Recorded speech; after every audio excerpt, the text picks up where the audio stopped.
Младите од источниот регион со најслаба организација во однос на своите врсници од другите региони. Од 11 општини само 2-3 имаат функционални младински совети кои се активни и реализираат конкретни иницијативи.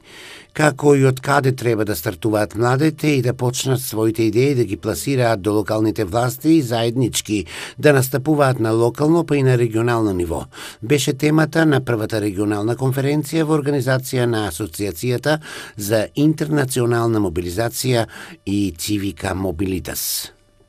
Целта е да ги видиме иницијативите, активностите и статусот на младите во регионот, односно во Источно-Атлантски регион. Како што самото име кажува, регионална конференција за активирање или правење на младински совети, ние знаеме дека неколку општини во Источно-Атлантски регион веќе имаат активни младински совети кои што работат во склоп на локалната самоуправа и нашата цел е да видиме кои се постапките, какви се процедурите, кои се искуствата на оние кои што веќе работат,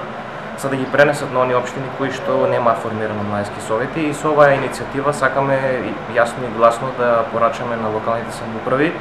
преку своите локални совети да започнат иницијативи и да донесат одлуки за формирање на младински совети.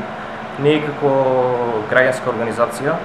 ќе помогнеме во наредните неколку денови, ќе организираме и работилница, односно обука за аплицирање на европски и меѓународни проекти, така да ново формираните младински совети ќе можат од нас да добијат насоки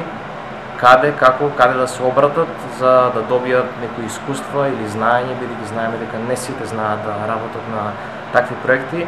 Меѓутоа, ние како организација стоиме отворено и сите можат да се обратат до нас за да добијат информации. Младинското учество подразбира да се има право, средства, простор, можности и поддршка за да може да се учествува и влијае на одлуките за младите, но како што беше истакнато на конференцијата, мора првин да се креира локален младински совет, да се обезбеди негово финансирање, да се отвори младински клуб во општината преку кој младите целосно ќе ги реализираат своите потенцијали како граѓани, а при тоа општеството да има најмногу корист од нивниот интелектуален капитал.